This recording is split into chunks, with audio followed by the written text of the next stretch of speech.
Bonsoir tout le monde. Quel honneur et en même temps quelle tâche difficile de clôturer cet atelier. Déjà, alors je vais juste vraiment féliciter ces jeunes parce que, alors moi aussi j'ai 48 ans. Voilà. C'est un combat que je mène depuis longtemps, mais je suis super heureuse de voir des jeunes qui sont actifs, motivés et surtout qui croient en l'autre, qui croient en l'humain et qui n'ont aucun préjugé. Ça, c'est hyper important, ce que vous avez dit, d'égal à égal. Et ça, c'est le plus important. Donc moi, je suis Sandrine Quevillon.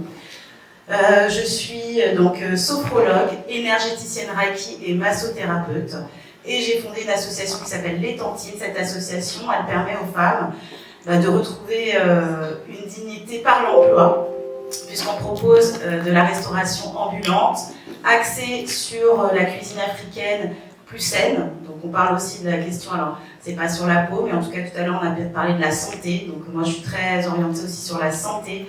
La question du droit, puisque effectivement toutes les femmes qu'on accueille, eh bien, parfois elles sont dans des situations assez dramatiques, des femmes qui sont primo-arrivantes, des femmes qui ont été victimes de violences conjugales, des femmes qui ont été à la rue, des femmes qui ont été prostituées. Donc voilà, moi, pourquoi je suis arrivée à ce métier de sophrologue? Très simplement, entre guillemets, un jour je suis tombée chez moi, je rentrais chez moi, puis je suis tombée et j'ai appris que j'avais une maladie chronique, une endométriose, stade 4/5, donc très sévère. Et du coup, je me suis dit, mais comment ça, Sandrine, ça fait 20 ans que tu accompagnes des gens, mais tu t'écoutes pas en fait, t'écoutes pas ton corps. Et en fait, notre corps, il nous dit plein de choses. Cette maladie, elle est arrivée, entre guillemets, à point nommé, puisque ça faisait quelques années que j'étais avec le père de mon fils, et que j'étais moi-même victime de violences conjugales. Et en fait, je me suis dit, mais Sandrine, ça fait des années que tu accompagnes des gens, que tu leur dis ne restez pas, que tu leur donnes des solutions, des outils, tu leur dis mais stop, et toi t'acceptes. Alors ça m'a fait penser à ce qu'on disait tout à l'heure sur l'héritage. Moi, j'ai une maman tchadienne qui a subi tellement de violences dans sa vie, qui m'a dit, et tout le monde me dit dans ma famille, Sandrine, toi tu parles trop. Ah Sandrine, toi t'es la voix là qui dit trop de choses. Et ma mère m'a dit, Sandrine, tu dois absolument faire en sorte de satisfaire ton mari. Parce que tu es une femme. Parce que tu viens d'une lignée de femmes fortes, mais tu es quand même une femme. Jusqu'à m'en perdre, jusqu'à en devenir malade. Et le jour où ma mère m'a vue malade, donc j'ai été opérée, poche gastrique, enfin bref, une fois que ma mère m'a vue comme ça, elle m'a dit, ma fille, pardonne-moi, tu peux partir. Et c'est à partir de là que mon combat, il a vraiment éclaté. C'est à partir de là que j'ai dit stop. Même si depuis bien longtemps, j'avais déjà ce combat, moi à l'âge de 6 ans, on me disait t'as mis du caca sur ton visage, comment ça tu pues, enfin voilà, des choses que j'ai vécues ici, moi, mon père français, voilà. Donc moi, quand mon père venait nous chercher à l'école, il disait non, mais c'est pas possible, c'est pas votre fille, si. Ou quand mon père, il était avec ma mère, on disait mais c'est qui est cette femme? C'est ma femme. Donc ça par contre, j'ai de la chance, c'est que mon père a toujours été très très fier de sa femme noire, de cette, comme il disait, de cette beauté noire. Mon père vit aujourd'hui au Sénégal, et il est à la retraite. Donc voilà, tout ça pour vous dire que moi, ce combat, je l'ai ancré en moi. On parlait tout à l'heure de comment est-ce qu'on peut apporter des solutions à des personnes. C'est Myriam, je crois, qui disait tout à l'heure que vous étiez allé voir un psychologue, et puis en fait, c'est compliqué d'aller voir des gens qui n'ont pas forcément des réponses adaptées à qui on est. Moi, déjà, j'ai des réponses qui sont adaptées à qui je suis. Je me suis construit des outils par rapport aux souffrances que j'ai vécues. Déjà en tant que femme, aujourd'hui dans le monde, je crois, sans dire de bêtises, qu'il y a à peu près 736 millions de femmes qui sont victimes de violences physiques. Je crois, sans dire de bêtises, qu'il y a à peu près 640 millions de femmes qui sont victimes de violences par leur conjoint ou dans le cercle familial. Ça veut dire qu'il y a 30% de femmes qui sont victimes de violences, et dans ces 30%, il y a 26% de femmes qui sont victimes dans le cercle familial, par les maris, les frères, etc. Parce qu'il n'y a pas que les maris qui tapent sur les femmes. Il n'y a pas que les maris qui violent les femmes. Il y a aussi les frères, les cousins, les oncles.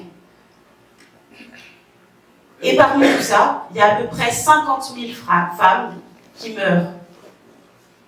Ça représente 140 femmes par jour qui meurent de ces violences-là. Donc moi, mon combat, il est celui-là. Moi, mon combat, c'est de vous dire à vous, toutes les femmes, vous êtes des femmes fortes, vous êtes puissantes. Oui, oui, les traumas, c'est difficile. Oui, la violence, ça fait mal. Oui, se retrouver dans une situation où on a connu, entre guillemets, l'abondance, ou en tout cas on a pu manger normalement et que demain on se retrouve sans rien, c'est difficile. Moi, je l'ai connu en tant qu'enfant aussi. Parce que ce que je vous dis pas, j'ai un père qui est génial, mais j'ai des parents qui se sont séparés. Et moi, ma mère, c'est pareil. Elle s'est retrouvée, elle ne savait pas lire, elle ne savait pas écrire. Ma mère est arrivée en France, elle a passé son permis de conduire. Heureusement, j'ai une mère qui s'est battue. Et quand elle s'est retrouvée toute seule, c'était compliqué, elle était perdue. Donc on a eu des situations comme ça, un peu de violence aussi. Mais elle a toujours été là pour nous dire, vous devez vous battre. Et vous, les femmes, vous devez vous battre encore plus. J'ai un frère, j'ai un petit frère, et elle lui a toujours dit, toi, mon fils, tu dois respecter ta femme. Parce que si tu ne respectes pas ta femme, tu ne respectes pas ta mère. Et c'est ce que j'essaye de dire aujourd'hui à mon fils. Alors, c'est vrai que des fois, ce que vous disiez tout à l'heure, en fonction de la manière dont les garçons se comportent avec leur maman, on sait comment ils vont se comporter avec leur femme, j'espère que mon fils va changer. Parce qu'il il a 14 ans, c'est horrible, l'adolescence. Mais je pense qu'il a quand même des bonnes bases. Je me ressens, pardon, je fais un petit peu un tour global de tout ce qu'on a entendu pour conclure. Si je me recentre sur moi et sur ma fonction de thérapeute, qu'est-ce que je vous apporte en tant que thérapeute? Eh bien moi, mon objectif, c'est de vous permettre de vous reconnecter à vous, à qui vous êtes à l'intérieur. Parce que quand on est victime de violence, de trauma, qu'est-ce qui se passe? On se déconnecte de notre corps.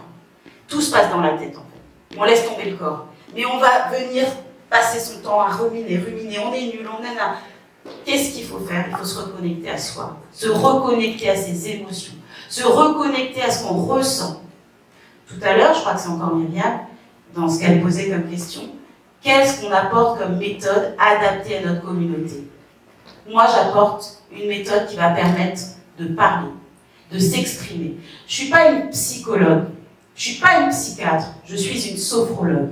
La sophrologie, c'est un mélange de plein de disciplines différentes.